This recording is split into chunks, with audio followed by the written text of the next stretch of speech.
Hello friends, स्वागत है आपका हमारे यूट्यूब चैनल में। आज हम लोग फ्रांस की क्रांति के बारे में डिस्कस करेंगे। तो चलिए शुरू करते हैं। फ्रांस की क्रांति क्यों और कैसे हुई, यह समझने के लिए हमें तत्कालिक राजनीतिक एवं सामाजिक का अध्ययन करना होगा। यद्यपि 18वीं शताब्दी में फ्रांस एक शक्तिशाली राज्य था। उसने उत्तरी अमेरिका के एक विस्तृत क्षेत्र, पश्चिमी द्वीप समूह और अफ्रीका में मेगास्कर के टापू पर अधिकार कर लिया था। फिर भी सत्ता की नींव मजबूत नहीं थी। लंबे समय तक चले युद्ध के कारण आर्थिक संसाधनों की कमी तथा शासकों की फिजूल खर्ची ने फ्रांस की जनता पर अत्यधिक करों का बोझ डाला और सामाजिक विषमताओं के उत्पीड़न ने उन्हें क्रांति के कगार पर ला दिया।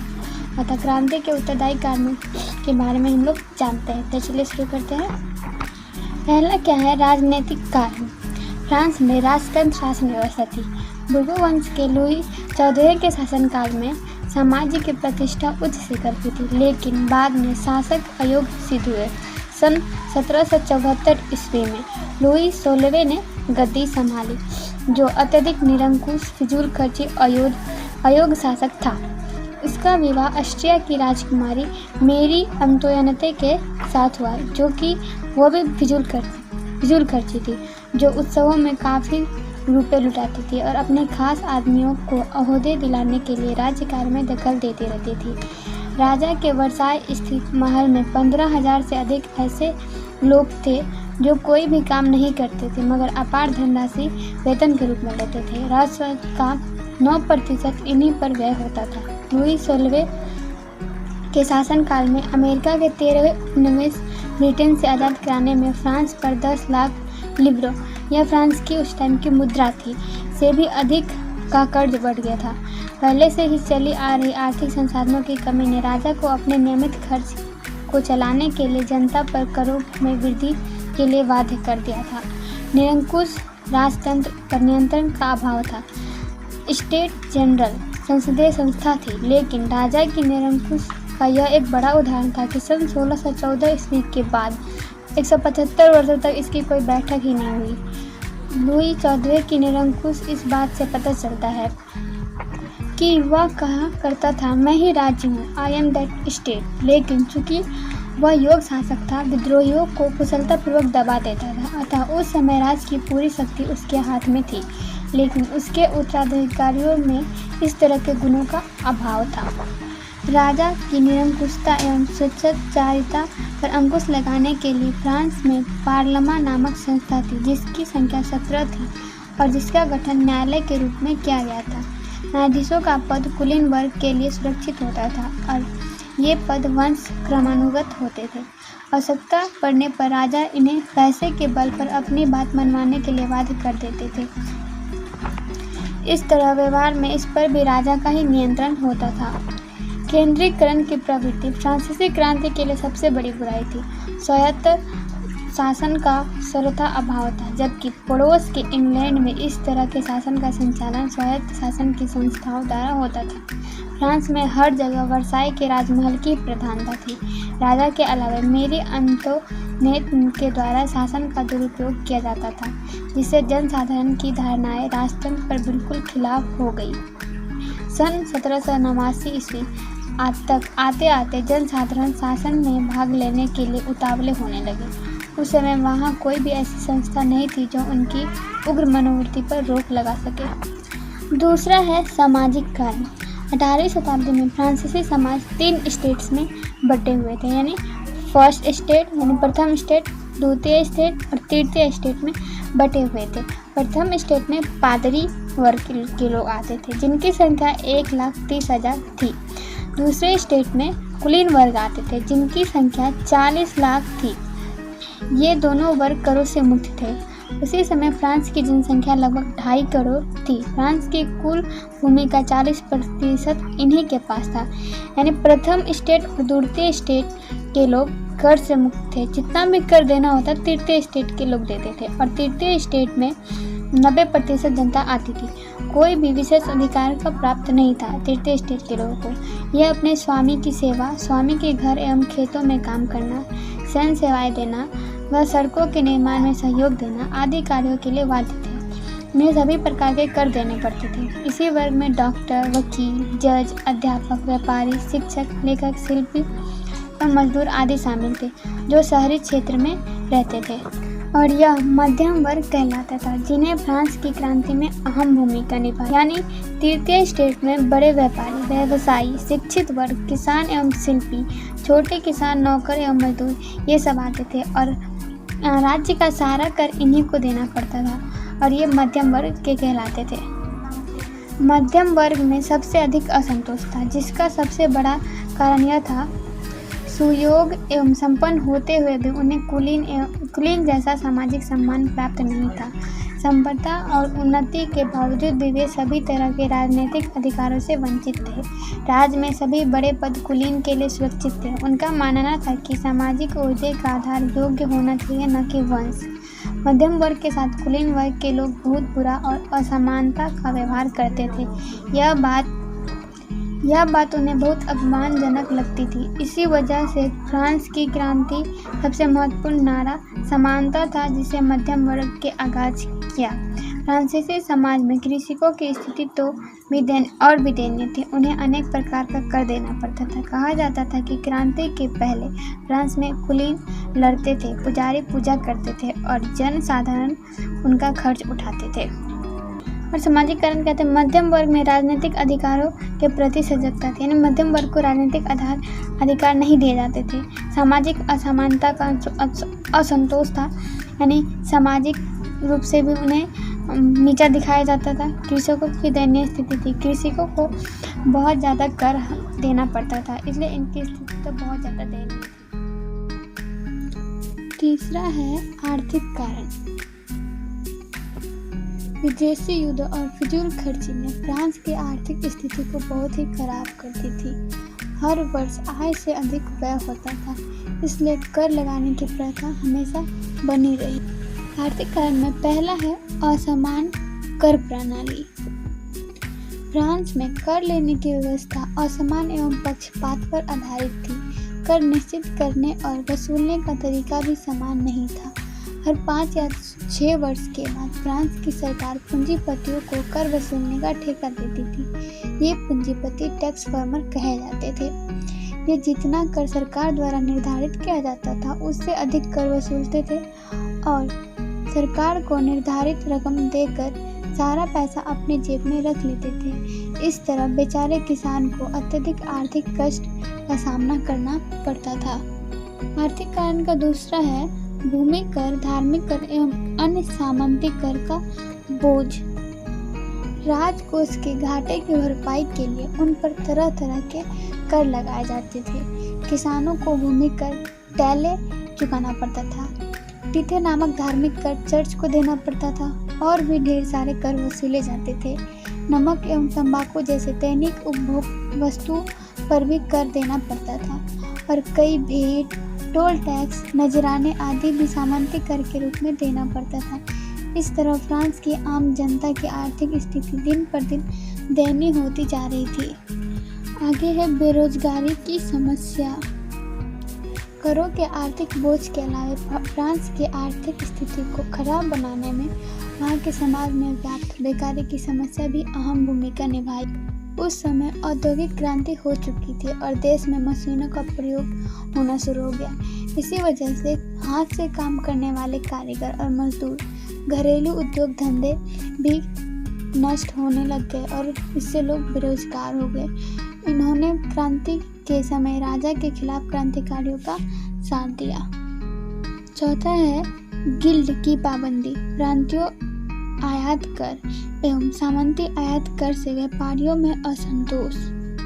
अव्यवस्थित शासन व्यवस्था ने फ्रांस के व्यापारिक जीवन को भी बहुत बुरी तरह से खराब कर दिया था। फ्रांस के लोगों के जीवन में एक रूपता नहीं होने के कारण उन्हें व्यापार करने में कई तरह की कठिनाइयों का सामना करना पड़ता था।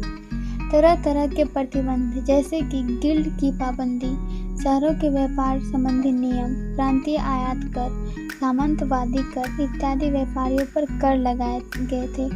इन बंधनों में जकड़े रहने के कारण व्यापार का विकास लगभग रुक ही गया था।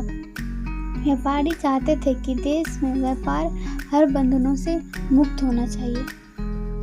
इस तरह असंतोषजनक एवं अन्यायपूर्ण वातावरण में देश का विकास अवरुद्ध होने के साथ साथ सरकारी फिजूल खर्ची, जो कि लुई 16वें और मेरी अंतोइनेट अपने ऐशो आराम एवं भोग विलास की वस्तुओं के लिए करते थे, ये सब राजकोष को प्रभावित कर रहे थे। ऐसी स्थिति में सरकार सुधार करने की जगह कर्ज लेने और कर लगाने लग गई थी, जिसके कारण लोगों को आर्थिक प्रॉब्लम होने लग गए और यह फ्रांस की क्रांति का कारण बन गया। चौथा क्या है? सैनिक कारण। फ्रांस के सैनिकों में भी बहुत अधिक असंतोष था। पहला क्या था? नियुक्ति में असामान्यता। सैनिकों के पद पर किसानों को बहाल किया जाता था और सेना के निम्न पद पर उनकी नियुक्ति की जाती थी, तथा उच्च पद पर कुलीन वर्ग के लोगों को की जाती थी। इसके साथ साथ सैनिक कम वेतन, खराब भोजन एवं कठोर अनुशासन के कारण सैनिक लोग रुष्ट थे और ये फ्रांस की क्रांति का एक कारण बना। और फ्रांस की सेना ने भी आगे चलकर क्रांतिकारियों का ही साथ दिया। पांचवा क्या है?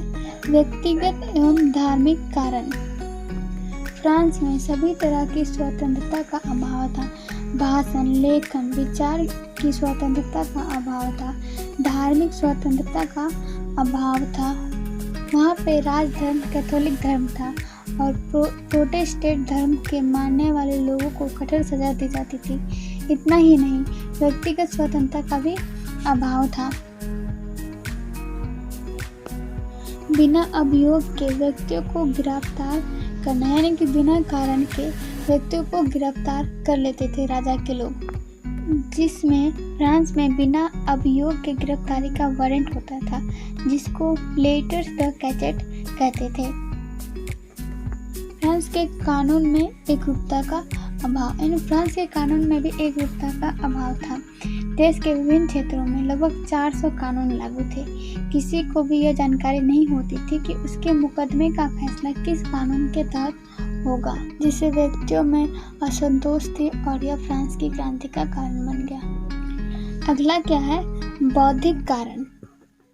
फ्रांसीसी क्रांति के विषय में यह कहा जाता है कि यह एक मध्यवर्गीय क्रांति थी, जिसमें शिक्षित वर्ग के लोगों ने तत्कालीन राजनीतिक, सामाजिक, आर्थिक एवं धार्मिक दोषों का पर्दाफाश किया और लोगों में आक्रोश पैदा किया। फ्रांसीसी बुद्धिजीवियों ने फ्रांस में बौद्धिक आंदोलन की शुरुआत की। इनमें प्रमुख मोंटेस्क्यू, वोल्टेयर और रूसो थे। मोंटेस्क्यू ने अपनी पुस्तक विधि की आत्मा में सरकार के 3 अंग, कार्यपालिका, विधायिका और न्यायपालिका को अलग अलग रखने के विषय में बताकर शक्ति पृथक्करण के सिद्धांत का पोषण किया। वोल्टेयर चर्च, समाज एवं राजतंत्र में स्थित दोषों का पर्दाफाश किया, लेकिन वह जनतंत्र को पसंद नहीं करता था और राजतंत्र प्रजा हित में हो इसका समर्थन करता था। वो मोंटेस्क्यू और वोल्टेयर सुधार चाहते थे, लेकिन रूसो पूरा तरह से परिवर्तन चाहता था। रूसो अपनी पुस्तक सामाजिक संविदा में राज्य के व्यक्ति द्वारा निर्मित संस्था और सामान्य इच्छा का समर्थक था, मतलब वह जनतंत्र को समर्थन करता था। दिदरो के बृहत ज्ञान कोश के लेखों ने फ्रांस में क्रांतिकारी विचारों का प्रचार किया। फ्रांस में क्यूजनो एवं तुर्गो जैसे अर्थशास्त्रियों ने समाज में आर्थिक शोषण एवं आर्थिक नियंत्रण की आलोचना करते हुए मुक्त व्यापार का समर्थन किया। नेक्स्ट क्या है? विदेशी घटनाक्रम का प्रभाव। पहला, इंग्लैंड की गौरवपूर्ण क्रांति 1688 ईस्वी की इंग्लैंड की महान क्रांति एवं उसके द्वारा वैधानिक शासन की स्थापना ने फ्रांस में भी राजनीतिक परिवर्तन का मार्ग प्रशस्त किया। दूसरा क्या है? अमेरिका का स्वतंत्रता संग्राम। अमेरिका के स्वतंत्रता संग्राम में लफायते के नेतृत्व में फ्रांसीसी सेना ने इंग्लैंड के विरुद्ध भाग लिया था, जिससे वहां के गणतांत्रिक शासन का स्थापना हुआ। फ्रांस की जनता के लिए यह प्रेरणा का स्रोत का कार्य किया। इससे एक और भी तरह की क्रांति को बल मिला। इससे अत्यधिक धन के व्यय ने फ्रांस की आर्थिक स्थिति को इतना दयनीय बना दिया कि उसे संभालना देश के लिए असंभव हो गया और अंत में यह फ्रांस की क्रांति का तत्कालिक कारण बन गया। फ्रांस की क्रांति का कारण क्या था, ये हम लोगों ने जान लिया। चलिए अब हम लोग जानते हैं कि फ्रांस की क्रांति हुई कैसे, उसके घटनाक्रम के बारे में जानते हैं। तो चलिए शुरू करते हैं। फ्रांस की क्रांति का घटनाक्रम। सन 1789 ईस्वी में लुई 16वें को धन की आवश्यकता पड़ी, जिसके लिए उसने 5 मई 1789 ईस्वी को स्टेट जनरल की बैठक बुलाई। इसमें प्रथम स्टेट के 300, द्वितीय स्टेट के 300 और तृतीय स्टेट के 600 प्रतिनिधियों ने भाग लिया था। इस बैठक में तृतीय स्टेट ने लोकतांत्रिक सिद्धांत को आधार बनाकर सभी प्रतिनिधियों के लिए मत देने का अधिकार मांगा। इसको राजा ने अस्वीकार कर दिया। तभी तृतीय स्टेट्स के सभी प्रतिनिधि विरोध करते हुए हॉल से बाहर निकल गए। फिर 20 जून को वे लोग अधिवेशन करने के लिए जमा हुए तो उन्होंने देखा कि वहाँ पे जिस हॉल में उनका अधिवेशन होने वाला है वहाँ पे राजा के आदमियों का पहरा। तब तृतीय स्टेट्स के सभी प्रतिनिधि टेनिस कोर्ट में जमा हुए। उन्होंने अपनी सभा को नेशनल असेंबली का नाम दिया तथा यह शपथ ली कि राजा की शक्तियों को कम करने वाला संविधान जब तक बनकर तैयार नहीं हो जाता यह सभा भंग नहीं होगी। फिर क्या हुआ कि राजा सभा को भंग कर दिया है और सदस्यों को बंदी बना लिया है, इसकी अफवाह उठी। तभी बहुत बड़ी संख्या में लोग वहां इकट्ठा हुए। उस सभा का नेतृत्व मिराव्यो एवं ओबिसियो जैसे नेता कर रहे थे, जबकि मिराव्यो सामंत परिवार से था। फिर भी वह सामंतों के विशेष अधिकार करने के पक्ष में नहीं था। फिर 14 जुलाई 1789 ईस्वी को क्रांतिकारियों ने पेरिस स्थित राज्य के कारागृह बेस्टिल को घेर लिया। बेस्टिल का दुर्ग राजतंत्र के निरंकुशता का प्रतीक था। 4 घंटे डेरा डालने के बाद वे लोग जेल का फाटक तोड़कर एवं बंदियों को मुक्त करा दिए। बेस्टिल कारागृह की समाप्ति निरंकुश शासन का पतन का प्रतीक था। फिर 14 जुलाई को फ्रांस में स्वतंत्रता दिवस के रूप में मनाया जाता है। 14 जुलाई 1789 के बाद लुई 16वें नाम का राजा बना रहा और नेशनल असेंबली देश के लिए अधिनियम बनाने लगी। इसी सभा में 27 अगस्त 1989 ईस्वी को मानव और नागरिकों के अधिकार को स्वीकारता मिली। इस अधिवेशन में प्रत्येक व्यक्ति को अपने विचार रखने और अपनी इच्छा अनुसार धर्म परिवर्तन करने के अधिकार को मान्यता मिली। व्यक्तिगत स्वतंत्रता के साथ प्रेस एवं भाषण की स्वतंत्रता भी मानी गई। अब राज्य किसी भी व्यक्ति को बिना मुकदमा चलाए गिरफ्तार नहीं कर सकता था तथा किसी को मुआवजा दिए बिना उसके जमीन पर कब्जा नहीं कर सकता था तथा कर देने का भार सभी वर्गों पर समान रूप से डालने का निश्चय किया गया।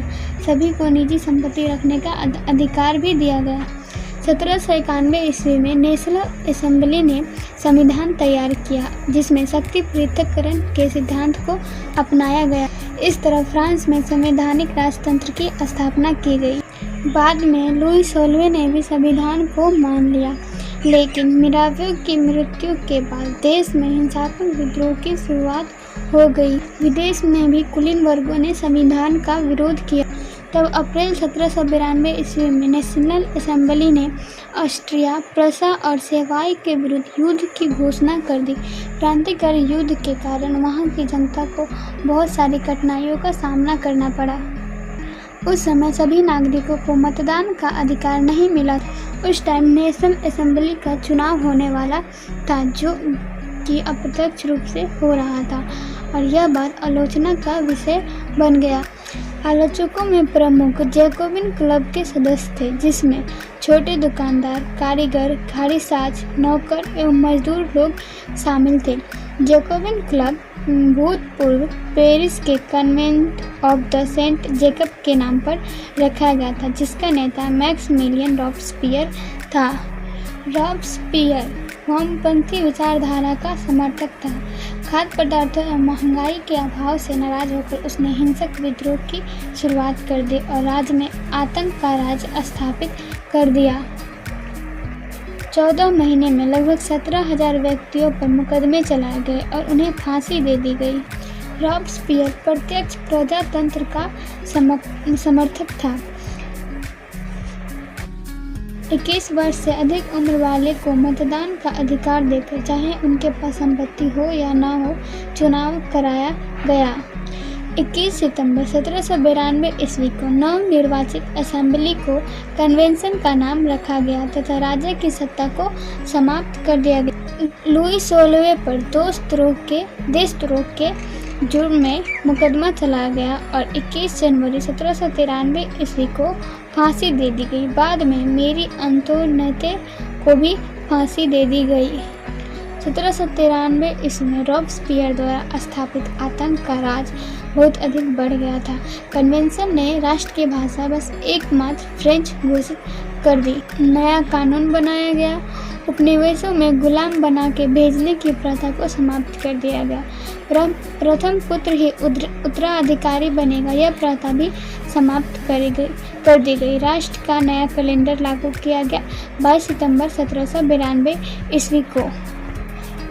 इन सभी को रॉबस्पियर ने सर्वोच्च सत्ता के रूप में प्रतिष्ठापित किया, परंतु ये अस्थायी सिद्ध हुए। उनकी हिंसात्मक कार्रवाई की वजह से विशेष न्यायालय ने जुलाई 1794 ईस्वी को मृत्यु दंड दे दी। 1795 ईस्वी में नया संविधान बनाया गया जिसने फ्रांस में गणतांत्रिक शासन की शुरुआत की। आगे चलकर नेपोलियन बोनापार्ट ने खुद को वहाँ का प्रधान घोषित कर लिया। इस तरह से फ्रांस में गणतांत्रिक शासन की स्थापना हुई और नेपोलियन बोनापार्ट ने फ्रांस को पूरी तरह से सुधार दिया। अब फ्रांस के क्रांति के परिणाम क्या क्या आए इसके बारे में हम लोग जानते हैं। पहला आया पुरातन व्यवस्था का अंत। फ्रांस की क्रांति ने वहाँ की पुरातन व्यवस्था को समाप्त कर आधुनिक युग को जन्म दिया, जिसमें स्वतंत्रता, समानता तथा बंधुत्व को प्रोत्साहन मिला। सामंतवाद का अंत हो गया। धर्मनिरपेक्ष राज्य की स्थापना हुई। इस क्रांति ने राज्य को धर्म से अलग कर धर्मनिरपेक्ष राज्य की स्थापना कर दी। जनतंत्र की स्थापना हुई। व्यक्ति की महत्ता को स्वीकृत किया गया। फ्रांस के नेशनल असेंबली ने पहली बार व्यक्ति की महत्ता पर बल दिया। नागरिकों के मौलिक अधिकारों एवं कर्तव्यों की घोषणा की गई। समाजवाद का प्रारंभ। फ्रांस की क्रांति ने समाजवादी प्रवृत्तियों को भी बल दिया। जैकोबिन्स ने सामान्य जनता के अधिकारों की रक्षा की एवं अमीरों की जगह गरीबों का पक्ष लिया। उनके राजनीतिक अधिकारों की घोषणा भी की गई। वाणिज्य एवं व्यापार में वृद्धि। क्रांति के बाद गिल्ड प्रथा, प्रांतीय आयात कर एवं अन्य व्यापारिक प्रतिबंध व्यापारियों से हटा दिए गए, जिससे वाणिज्य एवं व्यापार का विकास हुआ। दास प्रथा का उन्मूलन, यानी कि दास प्रथा को समाप्त कर दी गई। इस क्रांति ने फ्रांस में दास प्रथा का उन्मूलन किया। सन 1794 में कन्वेंशन ने दास मुक्ति कानून पारित किया। आगे चलकर इसे नेपोलियन द्वारा समाप्त कर दिया गया तथा 1848 ईस्वी में अंतिम रूप से फ्रांसीसी उपनिवेश से दास प्रथा का उन्मूलन हो गया। सरकार पर शिक्षा का उत्तरदायित्व। फ्रांस में अभी तक चर्च में शिक्षा का प्रबंध था, अब इसकी जिम्मेदारी सरकार पर आ गई थी। परिणाम स्वरूप पेरिस विश्वविद्यालय तथा कई शिक्षण संस्थान, शोध संस्थान फ्रांस में खोले गए। राष्ट्रीय कैलेंडर की शुरुआत। फ्रांस में एक नई राष्ट्रीय कैलेंडर लागू किया गया जिसको ऋतुओं के आधार पर 12 महीने में बांटा गया। उसका नाम ब्रूमेयर, थर्मिडार आदि रखा गया। महिला आंदोलन। फ्रांस के समाज में परिवर्तन लाने के उद्देश्य से फ्रांस की क्रांति में महिलाएं भी शामिल हुई थी। उन्होंने the society of revolutionary and republication women's नामक संस्था का गठन किया, जिसमें ओलम्स डे गूज नामक नेत्री की अहम भूमिका थी। इनके नेतृत्व में महिलाओं को पुरुष के समान राजनीतिक अधिकार की मांग को स्वीकार कर लिया गया, परंतु राजनीतिक अधिकार शुरू में नहीं मिल पाए।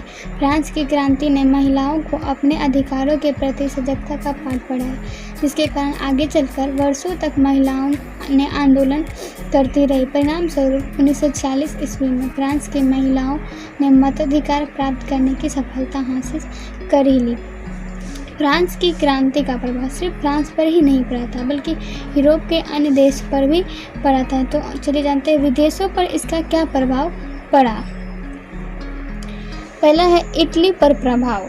इटली उस समय कई भागों में बटा हुआ था। फ्रांस की इस क्रांति के बाद इटली के विभिन्न भागों में नेपोलियन ने अपनी सेना एकत्रित की और लड़ाई की तैयारी की और लड़ाई करके इटली राज्य स्थापित किया। एक साथ मिलकर युद्ध करने से उनमें राष्ट्रीयता की भावना आ गई और इटली के एकीकरण का मार्ग सामने आया।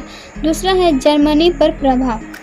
जर्मनी भी उस समय छोटे छोटे 300 राज्यों में बटा हुआ था, जो नेपोलियन के प्रयास से 38 राज्यों में सीमित हो गया। इस क्रांति से स्वतंत्रता, समानता एवं बंधुत्व की भावना जर्मनी के लोगों में आया और आगे चलकर जर्मनी एकीकरण को बल मिला। तीसरा क्या है, पोलैंड पर प्रभाव। फ्रांसीसी क्रांति के अग्रदूत नेपोलियन ने पोलैंड में स्वतंत्रता की लहर फूंक दी। पहले यह रूस, प्रसा और ऑस्ट्रिया के बीच बटा हुआ था। बाद में पोलैंड को शीघ्र आज़ादी नहीं मिली, लेकिन उनमें राष्ट्रीयता का संचार क्रांति ने किया। एक लंबी अवधि के प्रयास के फलस्वरूप प्रथम विश्व युद्ध के बाद पोलैंड को स्वतंत्र राज्य कायम हो सका। नेक्स्ट क्या है, इंग्लैंड पर प्रभाव। नेपोलियन का विजय अभियान इंग्लैंड पर भी हुआ था, जबकि इंग्लैंड की आगे चलकर उसके पतन का कारण बना। फिर भी इस क्रांति का इतना अधिक असर इंग्लैंड में दिखा कि वहाँ की जनता ने भी सामंतवाद के खिलाफ आवाज़ उठानी शुरू कर दी। फलस्वरूप 1832 ईस्वी में इंग्लैंड में संसदीय सुधार अधिनियम पारित हुआ, जिसके द्वारा वहाँ के जमींदारों की शक्ति समाप्त कर दी गई और जनता के लिए अनेक सुधार का मार्ग सामने आया। भविष्य में इंग्लैंड और औद्योगिक क्रांति के विकास में कई क्रांति का बहुत अधिक योगदान रहा। तो आज हम लोगों ने जाना फ्रांस की क्रांति के बारे में। फ्रांस में क्रांति किस कारणों से हुआ था और क्रांति कैसे हुआ और क्रांति के क्या क्या प्रभाव आए, इसके बारे में हम लोगों ने जाना। आज के लिए इतना ही, तब तक के लिए बाय। अपना ख्याल रखिए, घर में रहिए, सुरक्षित रहिए और हमारा वीडियो पसंद आया हो तो लाइक करें, कमेंट करें, सब्सक्राइब करें।